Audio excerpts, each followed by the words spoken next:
السلام علیکم ناظرین، پروگرام گرین پاکستان کے ساتھ میں ہوں آپ کا میزبان شاہد ندیم احمد۔ ناظرین، فارن فنڈنگ فیصلے کے بعد جو ہے اپوزیشن اور قیادت میں معاذرائی بڑھتی جا رہی ہے۔ حکومت کی کوشش ہے کہ تحریک انصاف قیادت کو جو ہے وہ نااہل قرار دے، اور تحریک انصاف قیادت کی کوشش ہے اور تحریک انصاف قیادت کی کوشش ہے کہ وہ احتجاج اور دیگر حوالوں سے جو ہے وہ اپنا دباؤ جو ہے وہ بڑھاتی جائے۔ کیا حکومت جو ہے وہ تحریک انصاف کو جو ہے وہ نااہل قرار دلوا دے گی؟ اگر وہ تحریک انصاف قیادت کو نااہل قرار دلوا دیتی ہے تو کیا وہ خود بچ سکے گی؟ کیونکہ اتحادیوں کے جو ہیں وہ فارم فنڈنگ کے حوالے سے نہ صرف بہت سے ایسے جو ہیں وہ گزشتہ ماضی میں بہت سے ان کے بارے میں جو ہیں وہ انکشافات ہو چکے ہیں، بلکہ اب بھی جو ہے عام طور پہ ایک تاثر پایا جاتا ہے کہ وہ تو اپنے جو ہیں وہ حساب کتاب دکھا بھی نہیں سکتے ہیں۔ جب یہ صورتحال ہے تو پھر ان سب کے نااہل ہونے کے بعد بچے گا کون؟ کیا کوئی تیسرا آ کے جو ہے وہ اقتدار سنبھالے گا؟ اس حوالے سے اگر دیکھا جائے تو جمہوریت کا مستقبل جو ہے وہ تاریک نظر آتا ہے۔ کیا یہ صورتحال جو اس ملک کے لیے، عوام کے لیے بہتر ہے؟ ان سب پر خیالات اور اظہار خیال کے لیے ہم نے دو مہمان گرامی کو اپنے پروگرام میں دعوت دی ہے۔ میرے پہلے مہمان گرامی نبیلہ اکبر صاحبہ ہیں، فلم کالم نگار ہیں، تجزیہ کار ہیں، اور ان کی ایک بہت ہی خوبصورت کتاب سیرت رحمت للعالمین صلی اللہ علیہ وسلم کے 2 ایڈیشن بھی شائع ہو چکے ہیں۔ بہت خوبصورت لکھتی ہیں، بہت اچھا بولتی ہیں۔ اور ان کے ساتھ ہمارے دوسرے مہمان گرامی جو ہیں وہ جانے پہچانے آپ کے سینئر کالم نگار، تجزیہ کار جناب ناصر امان صاحب ہیں۔ روزنامہ نئی بات میں اپنا کالم جو ہے وہ تسلسل سے لکھتے ہیں، آپ نے ان کو سنا ہے، بہت اچھا بولتے ہیں اور لکھنا تو کمال کا ہے ان کا، بڑا بے باک لکھتے ہیں۔ میں ان دونوں مہمان گرامی کا بہت مشکور ہوں کہ ہمارے پروگرام میں تشریف لائیں۔ آپ مہمان گرامی کا بہت شکریہ۔ نبیلہ صاحبہ، میں آپ سے سوالات کا آغاز کرتا ہوں کہ آپ بتائیں گی کہ کیا یہ جو فارم فنڈنگ کا یہ کیس ہے، اتحادی جو ہے ان کو ایک بیانیہ ملا ہے اور بڑے عرصے بعد ان کی جو ہے وہ مردہ گھوڑے میں جان پڑی ہے، سیاسی گھوڑے میں۔ آپ کیا سمجھتی ہیں کہ یہ فیصلہ جو آیا ہے یہ واقعی صحیح فیصلہ آیا ہے؟ السلام علیکم۔ فیصلہ یہ فارن فنڈنگ کا جو فیصلہ ہے وہ میں تو سمجھتی ہوں کہ ٹھیک نہیں ہے۔ ہم لڑ کس سے رہے ہیں؟ ہم آپس میں ہی ہیں۔ دیکھا جائے تو ہمارا اگر صدر ہے تو وہ پی ٹی آئی کا ہے، اور نون لیگ کا پاکستان مسلم لیگ نون کا جو ہے وزیر اعظم ہے، پنجاب میں کاف لیگ کی حکومت ہے، سندھ میں پیپلز پارٹی کیا، خیبر پختونخوا میں پی ٹی آئی کی ہے، تو ساری اتحادی جماعتیں ہیں اور اب آپس میں لڑ رہے ہیں، اور ہمیں پتہ نہیں کیوں لگتا ہے جیسے کوئی باہر کا کوئی تیسرا بندہ جو ہے نا وہ ہمیں لڑا رہا ہے۔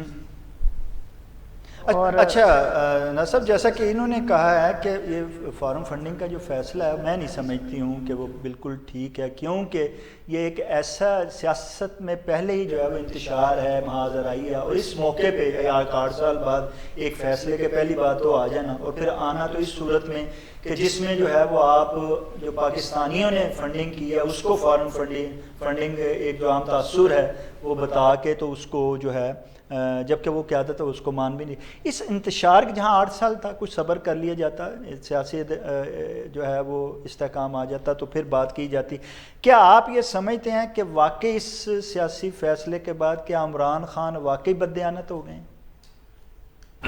بسم اللہ الرحمن الرحیم۔ بہت شکریہ شاہد صاحب۔ پہلی بات تو یہ ہے کہ یہ فارم فنڈنگ کا کیس نہیں ہے، یہ ممنوعہ فنڈنگ ہے۔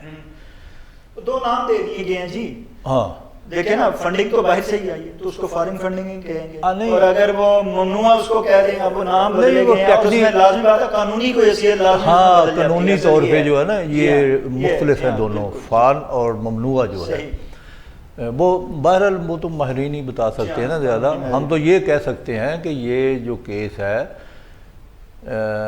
اسے آپ جزوی طور پر کہہ سکتے ہیں کچھ ٹھیک بھی ہے کچھ غلط بھی ہے۔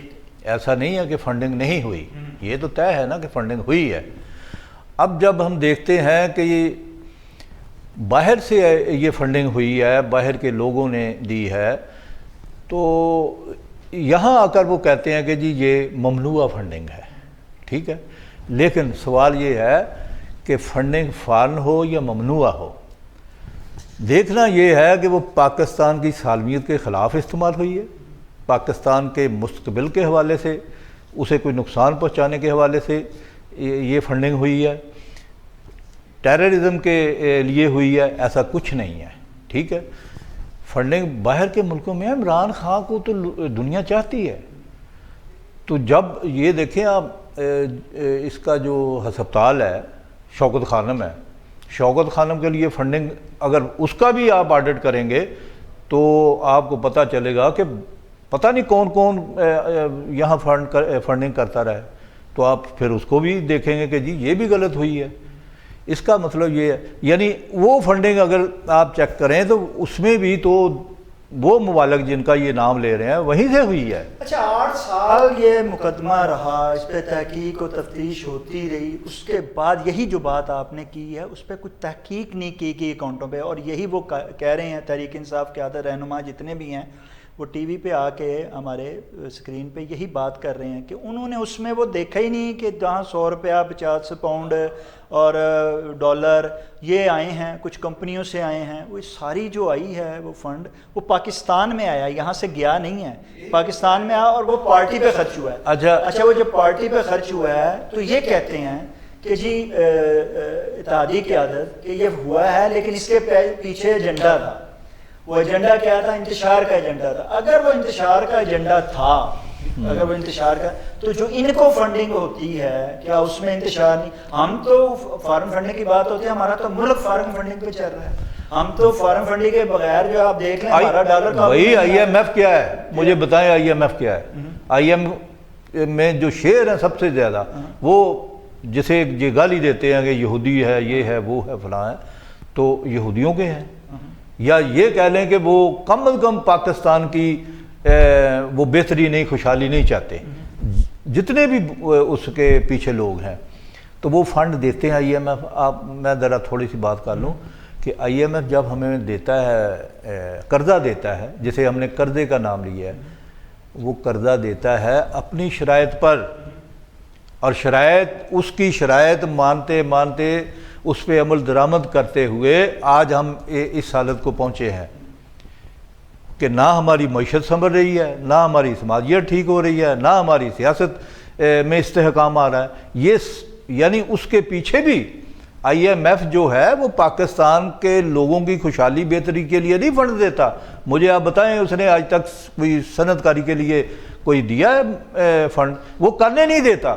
اچھا نبیلہ صاحبہ، کیا آپ سمجھتی ہیں جیسے فارن فنڈنگ کی بات ہو رہی ہے تو فارن فنڈنگ کی جب آتی ہے تو ہم یا کہ آپ سمجھتی نہیں ہیں کہ اس ایجنڈے کی بات اتحادی جو ہے وہ حکومت کر رہی ہے، وہ ایجنڈا جو ہے وہ تحریک انصاف جو ہے اس کے لیے کہہ رہی ہے کہ جی اس کے پیچھے کوئی نہ کوئی ایجنڈا ہے جس کی اچھا تو کیا اس آپ سمجھتی ہیں کہ واقعی جو ان کی فارن فنڈنگ ہوئی ہے، کیا یہ جو سیاسی انتشار ہے وہ اس فارن فنڈنگ کی وجہ سے جو ہے عمران خان نے پھیلایا ہے؟ آپ کیا سمجھتی ہیں؟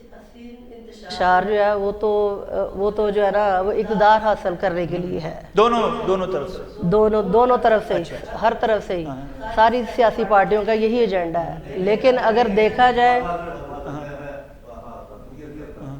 یہ انتشار جسے یہ کہہ رہے ہیں نا پی ٹی آئی کے مخالفین جو ہے نا، سیاسی حریف جو ہے، وہ انتشار کیسے کہہ سکتے ہیں؟ احتجاج کرنا ہر پاکستانی شہری کا حق ہے، بنیادی حق ہے، آئین اس کی اجازت دیتا ہے، لیکن چونکہ وہ ان سے متاثر ہوتے ہیں اس لیے انہوں نے انتشار کا نام دے دیا ہے۔ کیا وہ احتجاج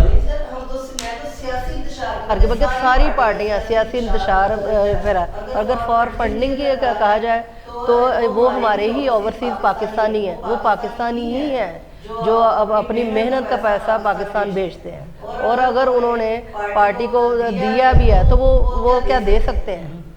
انہیں دینا چاہیے۔ اور رہی بات ہمارے سیاستدانوں کی، تو بہت سے سیاستدان ایسے ہیں تو انہوں نے پاکستان میں کیا رکھا ہوا، سارا کچھ باہر ہی ہے، اور اگر وہ سارا کچھ وہ بھی پاکستان میں لے آئے تو میرا خیال ہے شاید تحریک انصاف نے تو اپنا سارا حساب کتاب جو ہے وہ الیکشن کمیشن کے سامنے رکھ دیا، لیکن آپ ذرا غور کیجئے کہ اتحادی جماعتیں جو ہیں وہ کیا کریں گی۔ ان کے بارے میں تو عام طور پہ یہ کہا جاتا ہے کہ وہ اپنا حساب کتاب بھی جو ہے وہ سامنے نہیں رکھ پائیں گی۔ ناظرین، یہ خیالات کا سلسلہ یوں ہی جاری رہے گا، لیکن وقت ہوا چاہتا ہے ایک بریک کا۔ ناظرین، ہم لیتے ہیں ایک بریک، آپ ہمارے ساتھ رہیے گا۔